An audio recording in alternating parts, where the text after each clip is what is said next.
Alright, so we'll go through this quickly before the class so that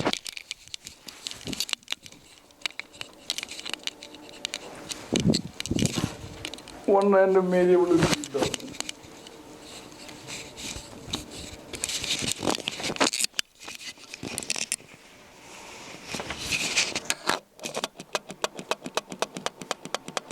So some of these names you must have heard before. Obviously, mean everyone has heard of it.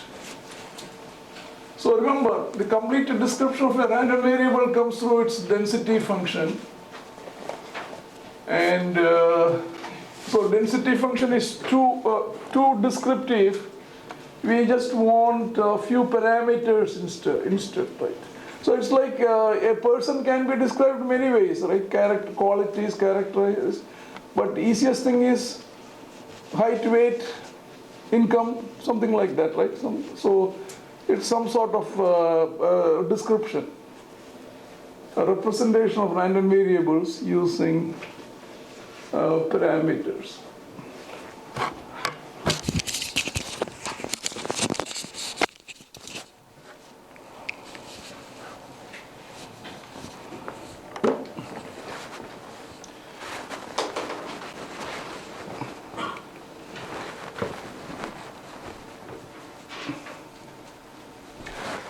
So remember, a complete description of a random variable is using its density function.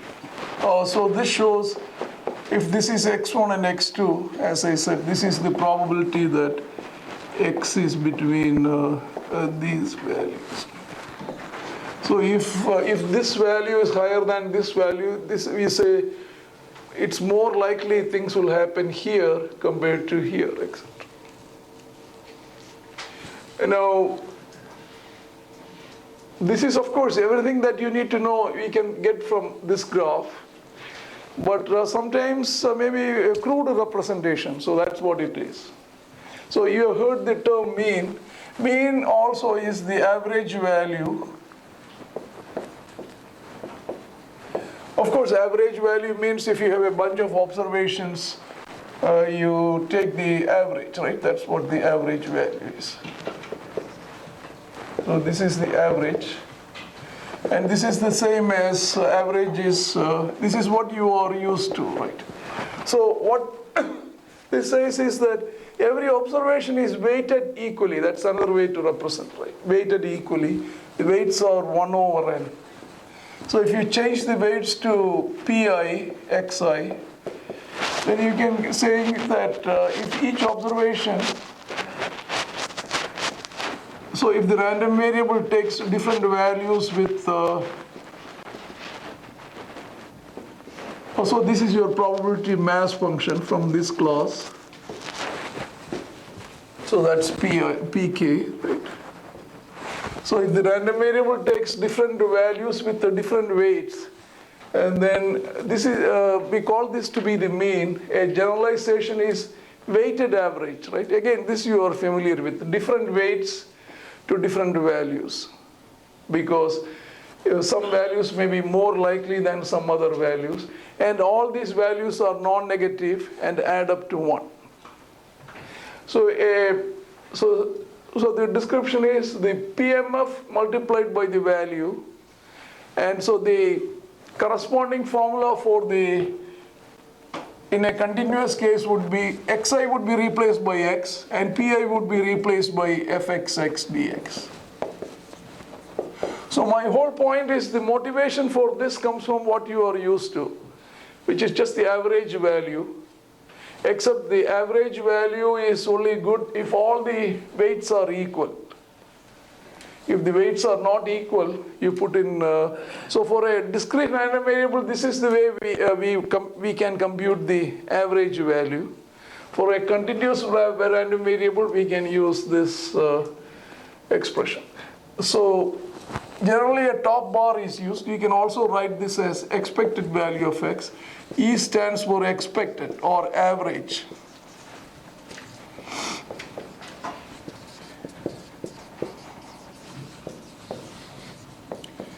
And usually the notation is mu x. Mu is Greek mu.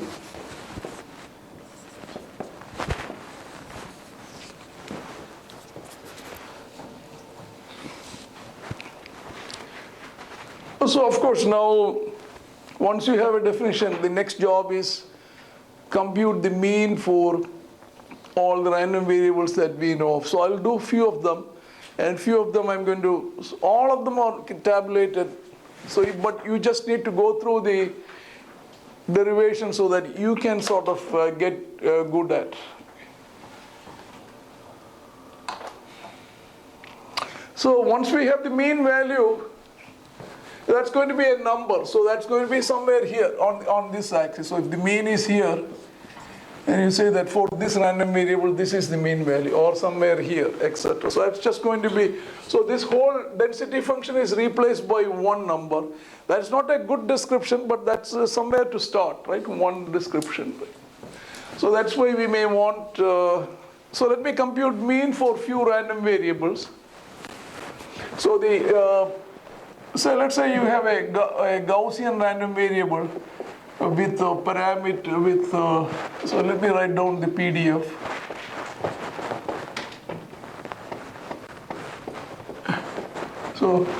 So this will, if you draw it, it will look like this. And you can see the way I have drawn, that's where it peaks. The question is, what is the mean? So let's try to, so you apply this formula. Either this or this. So expected value of x is x fxx dx. So a lot of times you don't have to integrate, you may be able to use the symmetry, etc.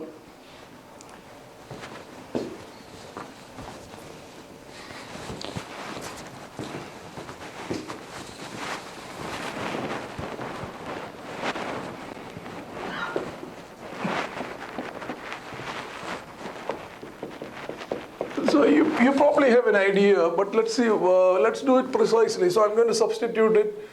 So this is now,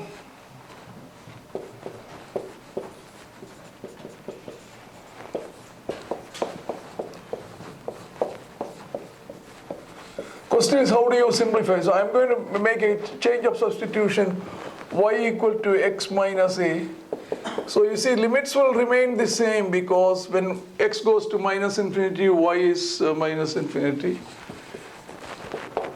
And plus infinity, same thing. So instead of x, look, this means x is y plus a. So this is y plus a divided by 2 pi sigma squared. Dx is dy, right? So I have two terms, I'm going to write it here. So one term is a constant multiplied by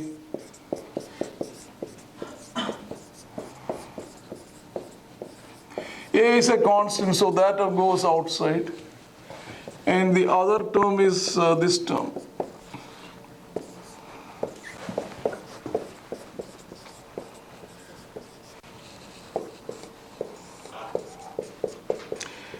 Anybody, what's the value of this integral? You should be able to know. That's because that's just a Gaussian density function like this with a equal to 0.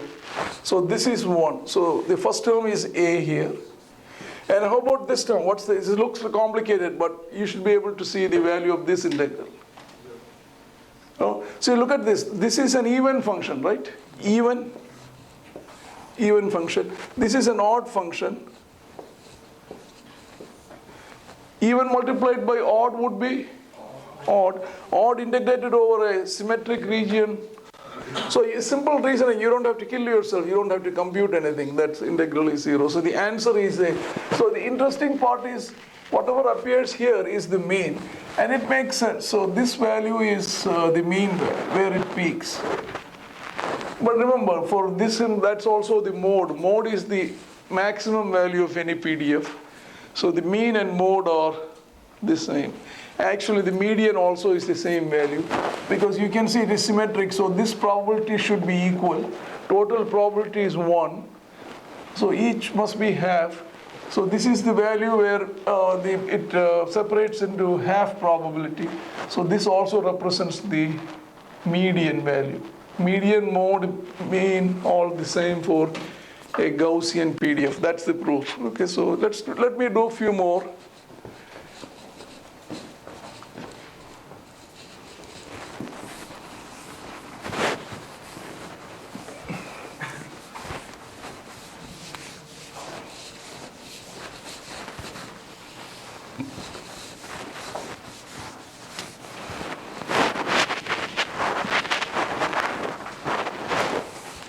Let's say exponential, right? X is fxx is so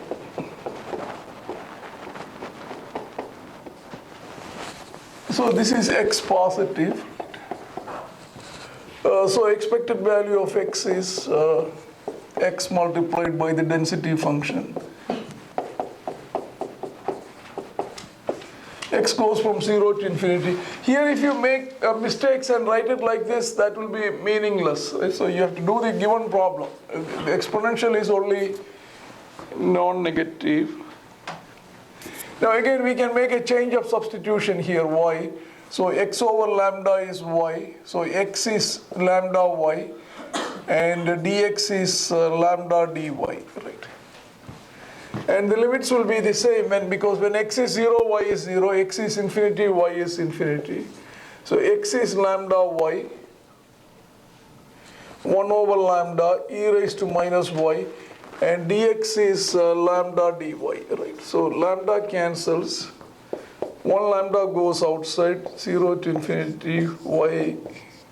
Anybody, what is the value of this integral? Anyone? What is the value of this integral? This one. This is 1. How about this? So you do it by, so this is where you need to sort of get your integration skills. You do it by parts, right? So this is v du, right? Minus u dv, right? 0 to infinity. 0 to infinity. Here top limit 0, bottom limit 0. So this goes to 0. I'm doing it too fast. So this is again back to this integral. So the answer is 1. So the whole point is that the value turns out to be lambda. So you should sort of, by practice, you should do a few problems like this. So now somebody, so again, this is the moral of the story. If you write the exponential as 1 over lambda, then lambda is the mean value. So if you write the exponential like this, what will be expected value of x? Anyone? That's 1 over mu, that's all right. So either way is fine. If you see it this way, mu is not the mean value, 1 over lambda is the mean value. So if you want lambda to be the mean value, it should be like that. So this lambda has a physical interpretation now. This lambda is the expected value or the average value. Right? Average, of course, you know, if you take a large number of observations, the average value turns out to be is represented by lambda.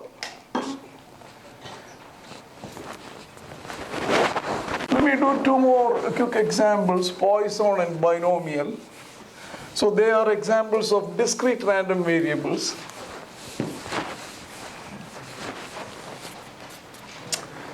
So x is Poisson with parameter lambda. X is binomial with parameter n and p. Question is, what is the mean? So what is the mean value? So mean of x is expected value of x is summation. We'll use this formula. Xi multiplied by probability of x equal to xi. So that's summation. Remember, for Poisson we know takes values 0, 1, 2, 3, etc. So xi is k, e raised to minus lambda, lambda to the power k over k factorial. So k goes from 0 through infinity.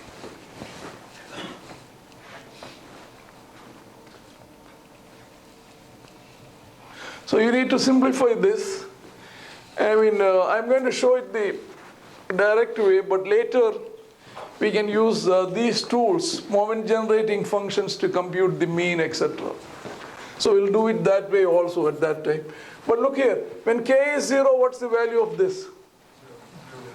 So I hope everybody sees this. The k equal to 0 has no contribution. So I can make it co-equal to 1. Now look, I can cancel the k here. If I cancel with this, what do you get? K minus 1. Remember, we couldn't do it previously because k equal to 0 you can't cancel. But luckily 0 has no, because there is no 0 here, we can cancel. Now let me call k minus 1 to be m. So this summation I'm going to rewrite in terms of m. So when k goes from 1 through infinity, what will be the range on k m? Anybody? 0 to So m is back to 0 through infinity. K is gone. E raised to minus lambda is a constant, so I'm going to leave it outside. Then lambda to the power, look here, m is, k is m plus 1, right? So instead of k, I'm going to put m plus 1. And here I have k minus 1, that's m factorial. So m plus 1, I can pull a lambda outside. So if you want, I can write this as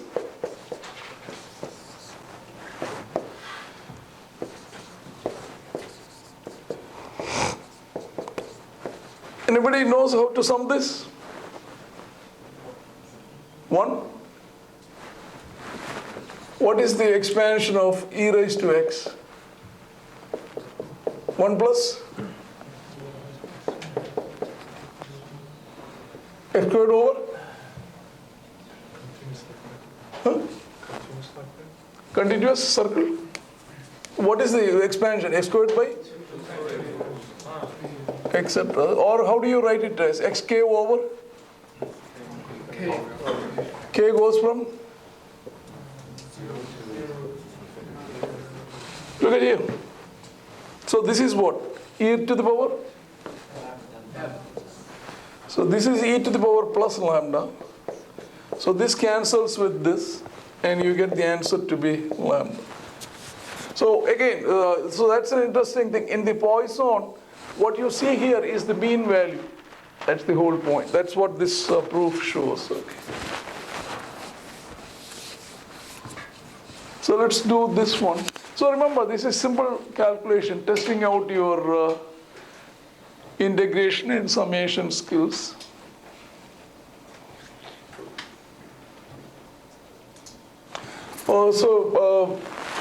In this case, it will be expected value of x. Its formula is exactly the same. K multiplied by probability of x equal to k. So remember here, if xi's take discrete integers, then you can rewrite this as sigma k multiplied by probability of x equal to k. I'll leave it as k. If it is Poisson, k would be going from where to where? Anybody? For Poisson? 0 to Infinity. And if it is k, if x is binomial, k would be 0 to n. 0 through n. Remember, here the Poisson, probability density function is like this, 0 through n, right? So k goes from 0 through n. So this is summation k equal to 0 through n. K, n choose k, p to the power k, q to the power n minus k. So let me expand this. So this is n factorial, k factorial, n minus k. So again, similar to that, you see one side here. If k is 0, what happens to the whole term? No contribution, right? So k equal to 1. Then I can cancel this k, you get k minus 1. I'm going to call that m. So k is m plus 1. So let's redo this again. So when k is 1, m goes from where to where? When k goes from 1 through n. 0 through?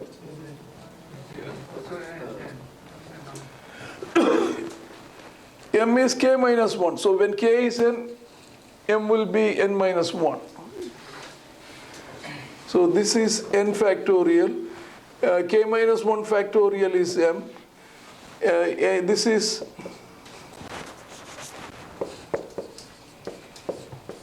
right, because k is m plus 1, so n minus 1 factorial, p to the power k, so p to the power m plus 1, q to the power, what is it, n minus 1 minus m.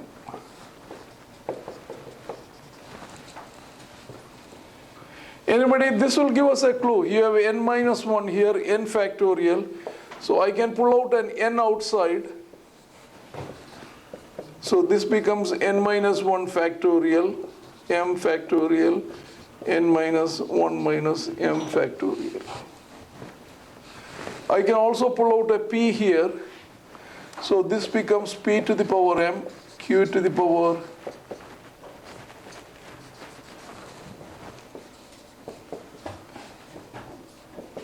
see, what is this expansion of? Anyone sees this? These 3 factorials is the same as what? Look at this. This was n choose k. This is n minus 1 choose m. P to the power m, q to the power n minus 1 choose m. So what do you see this summation adds up to? Anyone? 1. I hope you see it, because this whole thing is np multiplied by what? P plus q to the power n minus 1. But p plus q is 1. So you're right. That's 1, and the answer is np. You may say this is too hard. So we'll see. There are a couple of other ways to do this. But the interesting thing to note is the mean value of binomial is np. So np will be somewhere here. It may not be exactly the middle unless p is half. So that's the most likely value, somewhere in the middle. Not most likely value, that's the average value. Expected value is the average value. Most likely value is wherever it peaks. All right, so my whole point is, given a density function, you can find the mean, right? So let me leave this to you for you to find out the mean.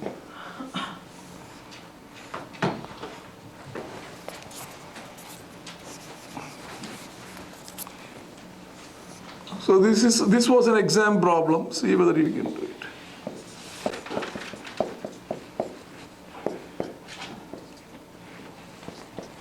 See whether you can go home and do this problem. Do you need any more information? Obviously, this is a density function. Goes up to 2. And I'm going to give you this as, let's say, a quadratic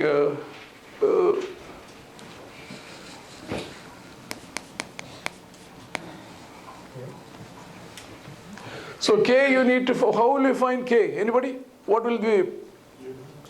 From normalization. The area under the density function is 1. So you find k. Once you have the density function, you plug it into this formula and find the mean. So you do it at home. So where do you think the mean will be in this case? Anyone? Before 1 or after 1? Before 1. Huh? Seems before 1. Anyone? Where will the mean be? Well, just do it, you'll find out.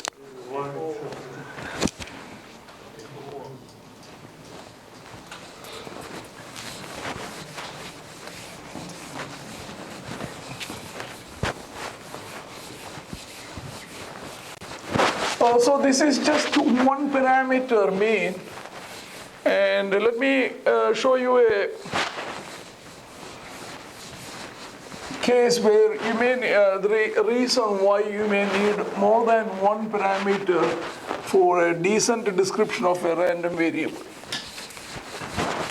The simplest example is I'm going to show you two density functions which has exactly the same mean.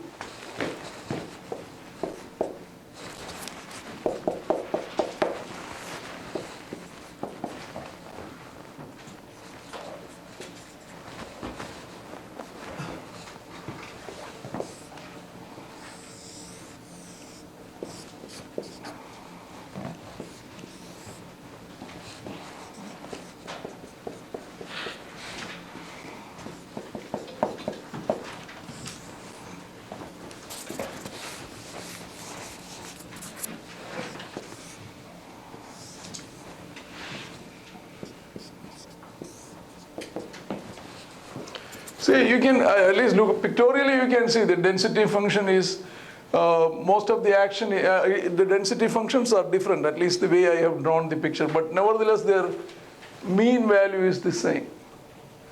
So just, my whole point is, just giving mean alone is not a decent description of the random variable. At least it looks like there must be one more parameter just to, so in this case you can see there is more spread. In this case things are hugging around the mean, right? So here most of the observations may be around the mean if you perform the experiment, because things peak here, whereas here the observations seems to be a little more scattered around, right? There is more variance, so that sort of leads us to the next parameter. How do you measure, how do you come up with a parameter which gives you a measure of this? So you can think of this as an error. That's the another way. If an observation comes up here, this sort of indicates the error, whereas here the observation will be closer so that the error is small, right? So the error is x minus mu, but the error can be plus or minus. Even then, you shouldn't be, that shouldn't cancel out. So then maybe square it, and then we want an average description of error. But this is not the mean, this is something else. So the question is now, how do you define? So first of all, this, you saw my argument, right? Observation could be anywhere depending on if this is not as concentrated. Here the observation could be away from the mean. So we could take this distance as an error. That's certainly an error from the mean. Error could be on this side or this side. So we square the error and then we take the mean value. So this is mean square error. So obviously you've heard this in electrical engineering terms. And in statisticians call that the variance. So the mean is expected value of x. And the variance is expected value of x minus mu, the whole squared. So the whole point is here you expect the variance to be smaller because most of the observations are near the mean. Here you expect the variance to be larger, right? So the variance, the symbol is this, variance of x. So this is another parameter.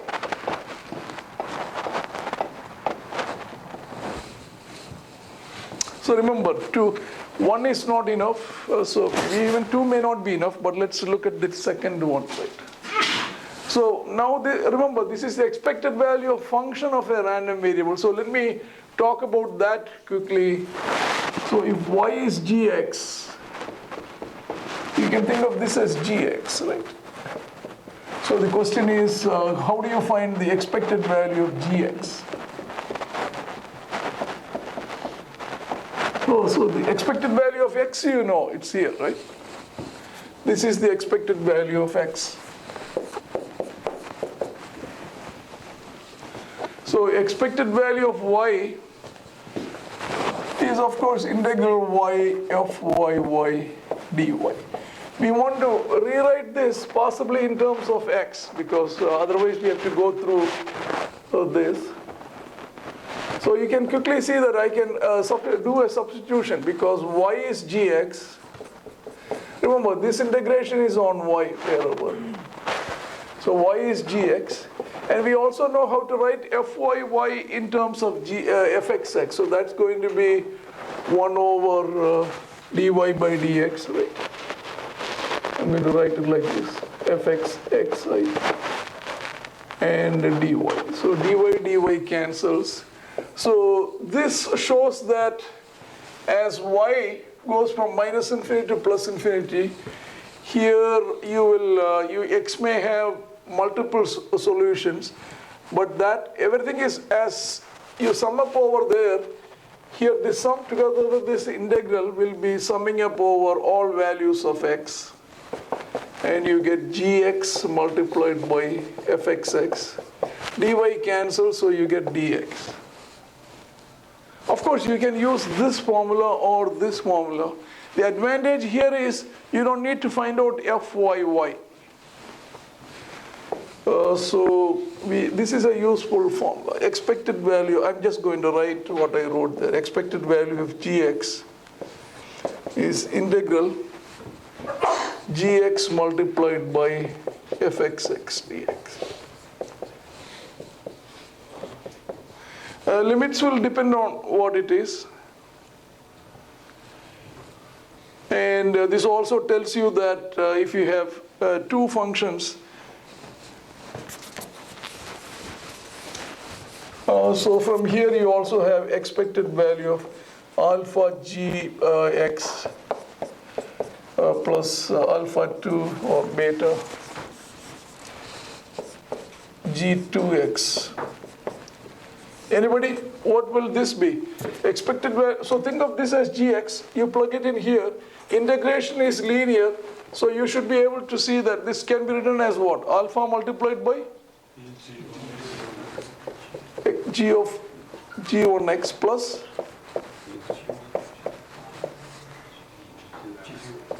right. So in other words, expectation is a linear operation. That's what this means. So both are useful formulas. So let me use this to simplify this. So notice that the numerator, of course, can be written as x squared minus 2 mu x plus mu squared, right? If I expand this. Now I'm going to use the linearity property here. So this is going to be expected value of x squared minus 2. And remember, a constant goes outside. Look at the constant here goes outside. So 2 mu expected value of x plus expected value of a constant. What is the expected value of a constant? Anyone? 0? Constant.